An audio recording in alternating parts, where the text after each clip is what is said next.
어느 날 유대 땅 한켠에서 마치 새 순이 돋아나듯이 조용히 그렇게 성취되고 있었습니다. 마리아와 결혼하기로 한 요셉, 결혼 예식을 치르고 동거도 하기 전 마리아가 임신했다는 소식을 듣고 황당한 마음에 안절부절 못하고 있는데 주의 사자가 그를 찾아와 말합니다. 보라, 처녀가 잉태하여 아들을 낳을 것이요 그 이름은 임마누엘이라 하리라.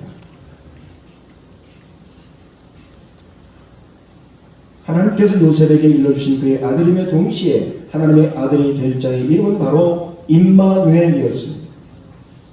하나님이 우리와 함께 하신다. 하나님이 우리와 함께 하신다. 성경을 보면 하나님께서 천지를 창조하시던 그 순간부터 지금까지 우리와 함께 하셨습니다. 아멘.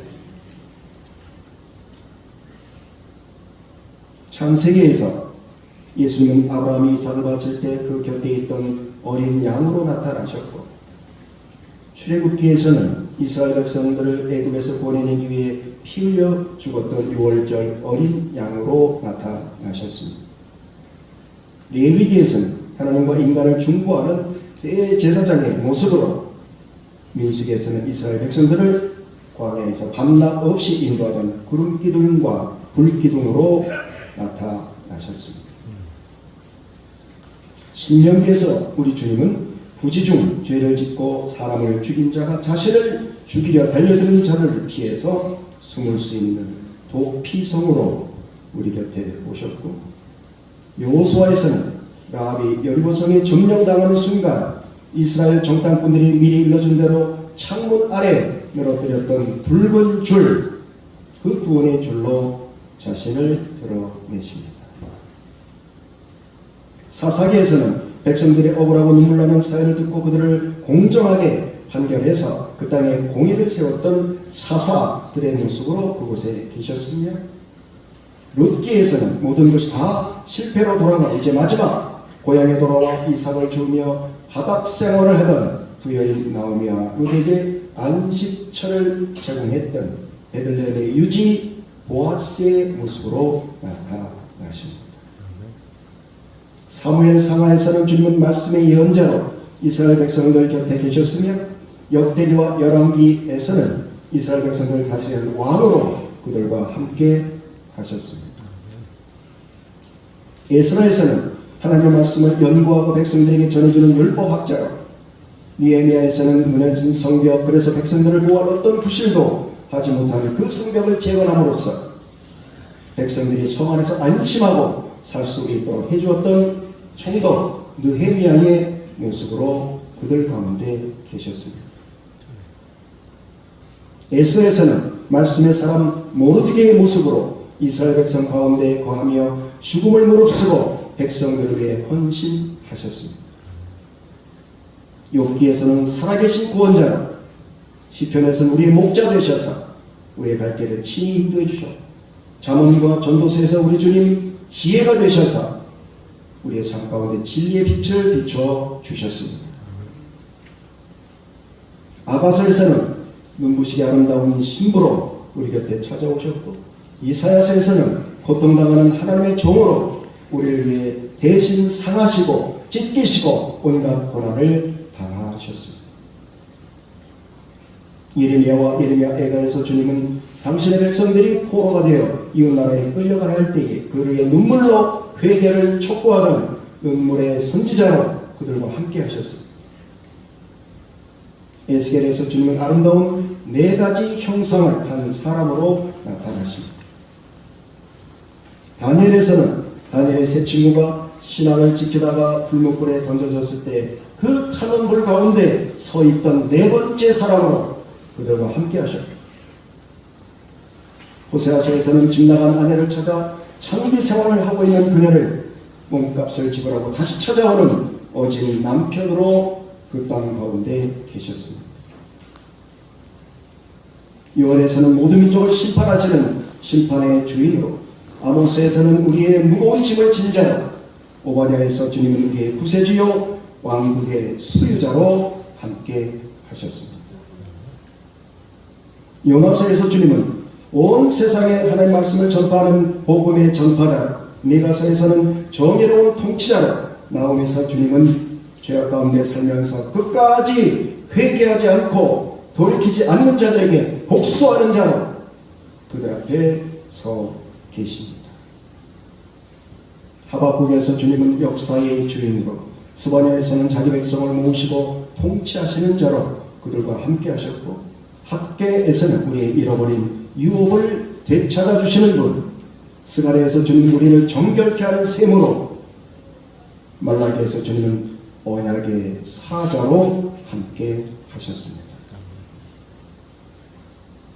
이렇게 우리와 함께 하신 주님께서 이제 친히 인간의 몸을 입으시고 우리와 함께 먹고 마시며 함께 살기 위해 이 땅에 찾아오신 것입니다.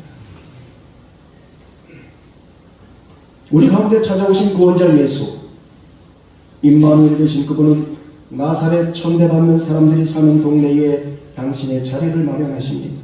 주님은 목수라는 직업을 가지고 열심히 땀 흘려 일하셨습니다.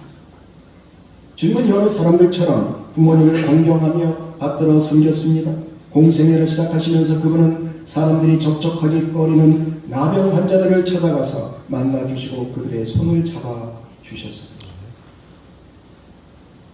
주님께서는 귀신 들려 짐승처럼 살아가던 사람 친히 찾아가셔서 그를 온전케 해주셨고, 유대인들이 개 취급을 하는 이방 여인을 찾아가서 그녀의 삶에 참 기쁨과 만족을 회복시켜 주셨습니다.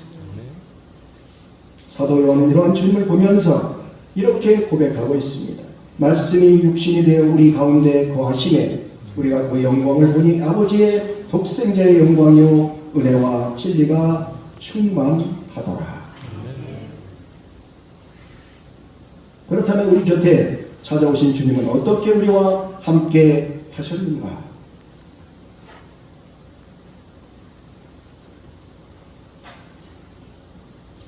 마태복음에서는 이스라엘의 메시아요 왕으로, 마가를 통해 그는 우리를 위해 고난받으시는 종으로, 누가는 예수께서 우리의 슬픔과 기쁨을 맛보고 하시는 인자의 아들이라 말하고 있습니다.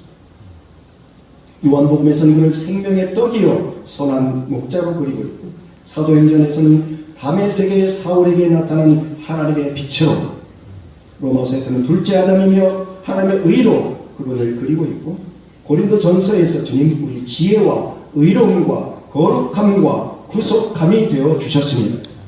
고린도 후서에서 주님을 믿는 자의 위로가 되어 주십니다.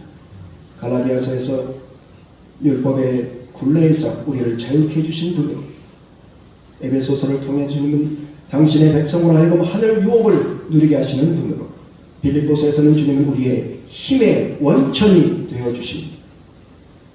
골로새서의 주님은 교회의 머리가 되시며, 데살로니가 전후서에서 주님은 장차 이 땅에 다시 오실 왕으로, 디모데 전후서에서 주님은 하나님과 인간 사이를 중보하는 중보자로 믿는 자와 함께 하십니다. 기도서에서 주님은 우리 삶에 주어진 희망이며, 빌레몬서에서 그는 형제보다 가까운 동역자로, 그리고 히브리서에서는 영원한 언약의 피로 우리와 함께 하십니다. 야고보서에서 그는 우리의 상처를 치유하시는 자이시며, 베드로 전후서에서는 우리의 산 소망이시며 지식과 지혜의 원천이 되십니다.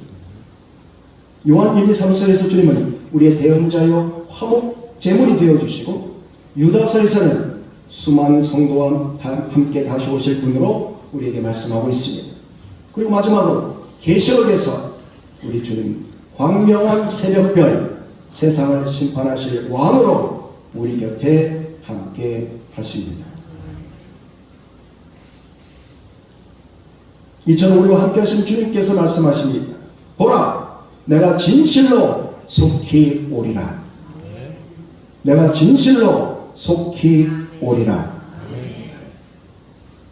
창조주가 자신이 지은 피조물 가운데 거하시는 것, 무한하신 하나님이 유한한 인간이 되시고 몸소 그 인간들 가운데 머무시는 것, 이것이 어떻게 가능한 것인지, 어떻게 그러실 수 있으셨는지 그 신비한 역사를 우리가 어떻게 다 이해할 수 있겠습니까? 그러나 주님은 이 세상을 떠나 하늘로 올라가시는 순간조차 당신의 임마누엘 되심을 포기하지 않으시므로 당신의 불가사의한 그 역사를 이어가십니다. 볼지어다 내가 세상 끝날까지 너희와 항상 함께 있으리라. 주님은 이 순간 이 자리에 우리와 함께 하십니다.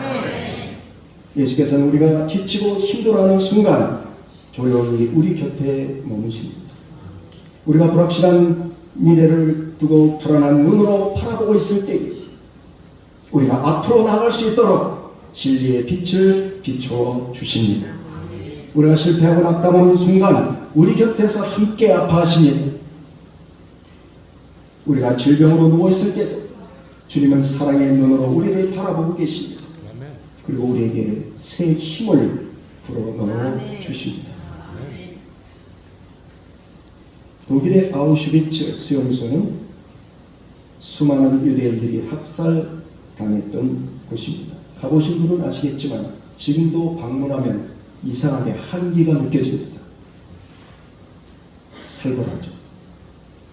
죽음의 그늘 가운데 어려있는 그 무서운 장소, 그 참혹한 수용소에서 유대인들은 피눈물을 흘리면서 하나님 향해 외쳤습니다. 하나님 지금 어디 계십니까? 도대체 왜 이런 끔찍한 일을 허용하시는 겁니까? 그들의 피 맺힌 절규는 연합군이 독일을 물리치고 수용소를 탈환할 때까지 계속됐습니다. 드디어 전쟁이 끝나고 연합군이 수용소를 점검하러 들어갔습니다. 그것을 돌아보던 한 연합군 병사가 한쪽 벽 구매진 곳에 어떤 글이 쓰여 있는 것을 우연히 발견하게 됐습니다. 거기에 한 그리스도인의 신앙 고백이 이렇게 적혀 있었습니다.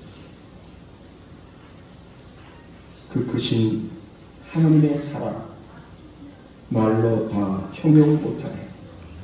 하늘을 두루마리 삼고 바다를 먹물 삼아도 한없는 하나님의 사랑 다 기록할 수 없겠네.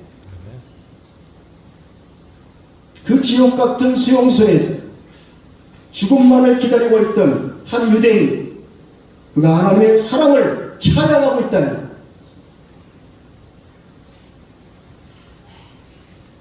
그 연합군 병사는 놀라지 않을 수 없었습니다. 그런데 그 밑에 또 하나의 문장이 그의 눈에 들어왔습니다. 거기에 적힌 문구는 다음과 같습니다.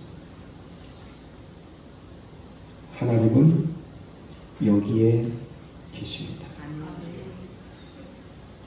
하나님은 여기에 계십니다. 주 떠나가시면 내 생명 헛되네. 기쁘나 슬플 때 늘 계시옵소서. 여러분 기억하십시오. 최고의 축복은 전능하신 하나님이 우리와 함께 하시는 것입니다. 하나님 우리와 함께 하시는 것보다 더 큰 권세는 없습니다. 더 큰 영광은 없습니다. 더 큰 기쁨은 없습니다. 임마누엘, 사랑의 주님과 늘 함께하는 사람, 언제 어디서 무슨 일을 만나든지 항상 기뻐할 수 있습니다. 쉬지 않고 기도하게 될 것입니다. 모든 일에 감사하며 살게 될 것입니다. 기도하겠습니다. 이 시간